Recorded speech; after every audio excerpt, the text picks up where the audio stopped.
I'm joined by Dr. Surendra Jain. He is Joint General Secretary, VHP. Sir, Prime Minister has taken a meeting about Ayodhya, the temple.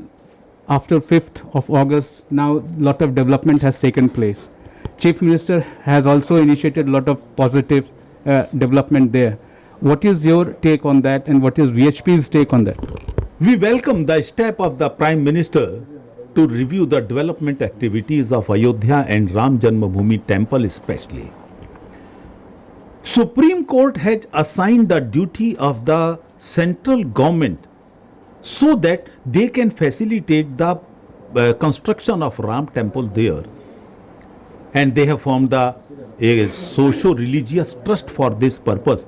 Definitely, Ram Janmabhoomi temple and Ayodhya is very near to the heart of the Prime Minister, and it is his prime duty to review the development time and again.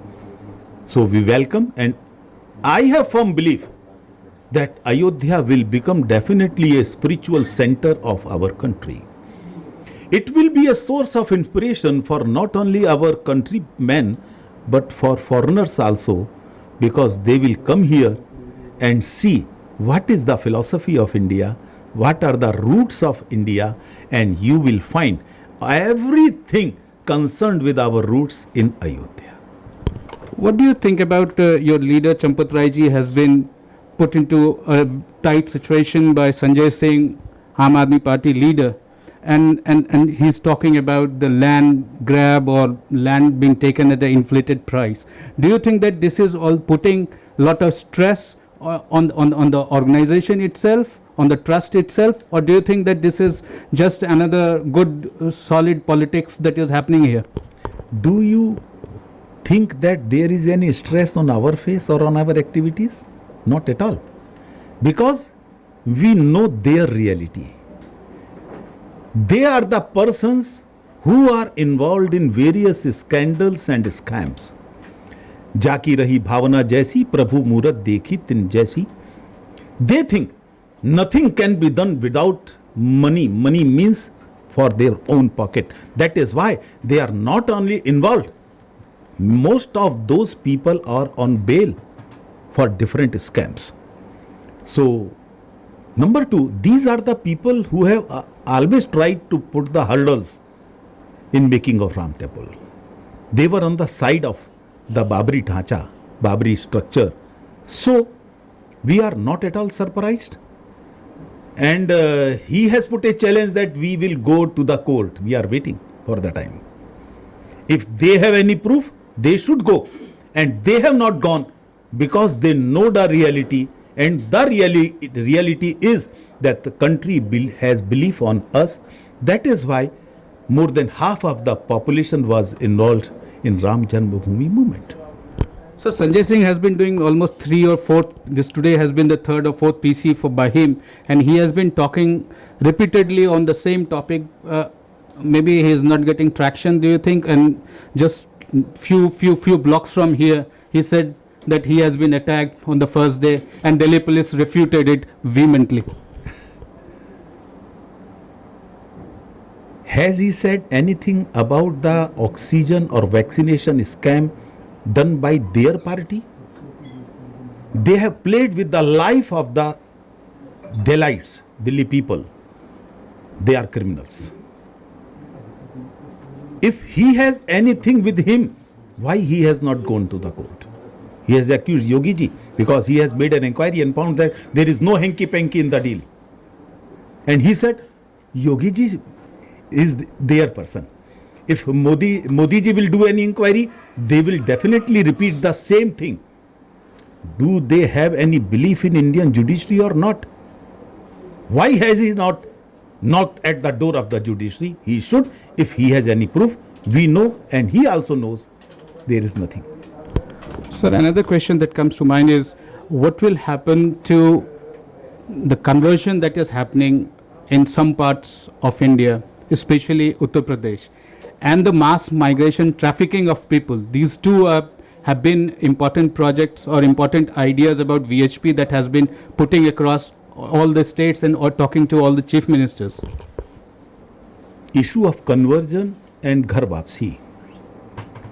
They are important from the very first day when the first Hindu was converted into Islam by Mir Qasim, Muhammad bin Qasim.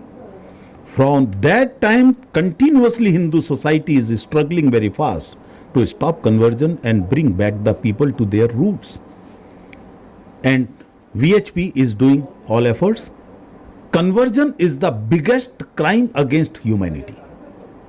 It should be stopped. Many countries, civilized countries, they have put a very strong ban on conversion by fraud, allurement, or force. Our judiciary, he has also given certain comments in one case, Stanislaus case. Number two, our constitution is very much clear. So I think it is the duty of the central government to come forward with the central law to stop all this nonsense, because they are not only converting the religious faith, they are not only playing with our faith, they are also playing with the national security and social harmony. They are recruiting the people, dumb and deaf students, small boys, to convert them into human bomb. I think these are not the signs of any civilized part of the society. It should be stopped. In Uttarakhand, there has a lot been talked about the trafficking of people, the concentration of people from one religion in different districts of Uttarakhand, especially Haridwar. We cannot isolate Haridwar. It is being done throughout the country.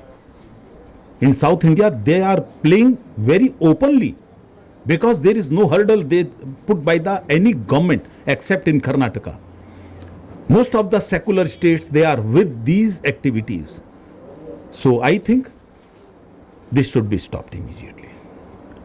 One of the chief minister in eastern part of India has said that the population is the biggest impediment and there should be law bringing two-child policy or some option to curb the population rise, which is exploding.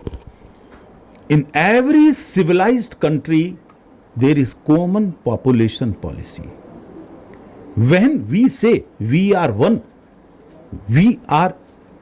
nation, then why should not be one law for all people? One section of the society is being allowed to produce children like anything, and trying to think that the other society section, which is already implementing family planning, because every civilized society is adopting family planning. I think common population policy should be there. Two-child policies are being advocated like anything by every section of our society. Assam government, they have come forward about 1 year back with the common population policy, and there was no serious opposition to it. It has been proved. So I think common population policy, or you may call two-child policy, should be immediately brought forward. Do you think it should be done as a majority or it should be done as a consensus? Should be built on it? If consensus means talks with certain fanatics, there cannot be any consensus. Because they are adopting family planning in their own life. But they are practicing that every person of their society should not be allowed to adopt family planning. Our religion does not allow it. It is simply nuisance, nothing else. So I think they should come forward, and when those people who remained in India in 1947, it means they have given the guarantee that they will be abide by the law of the land. And if it is required, the law of the land is amended many times. So this time also there is a dire need for amendment, and we should come forward with two-child policy. Well, last question about Jammu and Kashmir. Only 2 days back, Prime Minister met the leaders of Jammu and Kashmir. But the contention that has again stood the ground till now, there is not much to be talked, because one of the leaders keeps saying, Mahbooba Mufti ji keeps saying that Pakistan need to be brought into the discussion table. she keeps saying about 370 should be brought before she her party participates into the democratic process. Do you think these are sort of wriggling tug of war that is happening, or do you think this will subside as the time passes by? It has been subsided. It is not the voice of the soil. Ladakh and Jammu are celebrating like anything. On 5th of August, it was a day of Diwali for them. Even in Kashmir Valley, this politician does not represent entire part of the society. I had been there in Kashmir Valley for the last 3 days. And I met many Muslim people, many sections of their society. And they were very happy. Now development activities are being done. In the name of 370, they looted Kashmiri people and our country like anything. They did not do any type of development activity there. They simply encouraged terrorism, nothing else. 370 has been eroded. It cannot be brought back. Now, its existence is only in the voice and words of that politician. I am not saying leader, because he or she, they are not leading the society now. Their whims are there, and it may be possible that they may be speaking on the part of certain country, terrorist country. With camera person Rajesh Tripathi, Pranab Prakhar reporting for Vision Television World.